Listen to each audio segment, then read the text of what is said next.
Hello student, कैसे हो आप लोग। आशा करता हूँ बहुत अच्छे होंगे।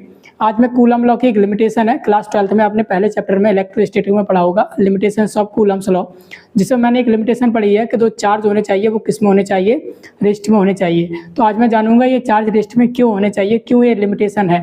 तो क्या लिमिटेशन है कि the charge must be at a rest. मान लीजिए कि चार्ज हमारे रेस्ट में नहीं है, चार्ज किस में है, मोशन में है।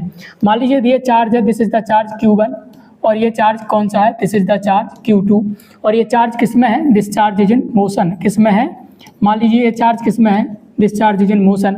और मुझे पता है जब चार्ज किस में होता है, मोशन में होता है। जब भी चार्ज किस में होता है, मोशन में होता है, तो वो क्या क्रिएट करता है, it will create a current. क्या करंट क्रिएट करता है, it will create a current. और करंट के पास एक प्रॉपर्टी होती है, कौन सा, कि जब भी करंट किसी भी कंडक्टर में से फ्लो करता है तो वो प्रोड्यूस करता है मैग्नेटिक इफेक्ट। क्या प्रोड्यूस करता है, मैग्नेटिक इफेक्ट। तो एक बात तो क्लियर है, करंट है, करंट क्या प्रोड्यूस कर रहा है, मैग्नेटिक इफेक्ट। ये हम ऐसा भी कह सकते हैं, अगर करंट मैग्नेटिक इफेक्ट को प्रोड्यूस कर रहा है तो जो current carrying conductor it will behave like a magnet. किसकी तरह काम कर रहा है, मैग्नेट की तरह काम कर रहा है। तो ये जो हमारा चार्ज है ये मोशन में है और ये मोशन में क्या प्रोड्यूस कर रहा है, मैग्नेटिक इफेक्ट, यानी एक मैग्नेट की तरह क्या कर रहा है, काम कर रहा है।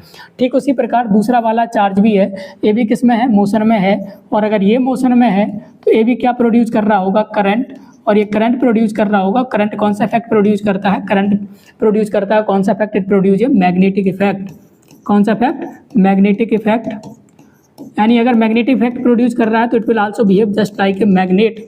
यानी मेरा कहने का मतलब समझिए कि ये वाला चार्ज है, ये मोशन में है, ये अपने आसपास मैग्नेटिक फील्ड क्रिएट कर रहा है। ये चार्ज Q1 है, it is also in motion, it is also creating the magnetic field. तो एक बार बताइए, ये मैग्नेटिक फील्ड ये भी क्रिएट कर रहा है, मैग्नेटिक फील्ड ये भी क्रिएट कर रहा है।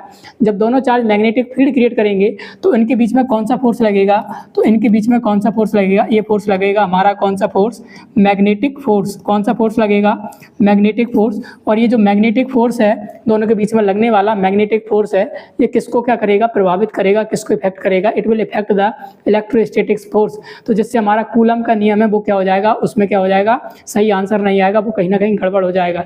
यानी magnetic force will effect the electrostatic force. इसलिए कहा जाता है कि कम से कम एक चार्ज किस में होना चाहिए, रेस्ट में होना चाहिए। This is the limitation of coulomb's law. आशा करते हैं आपको ये लिमिटेशन बहुत अच्छे से समझ में आई होगी। Thank you very much, have a nice day.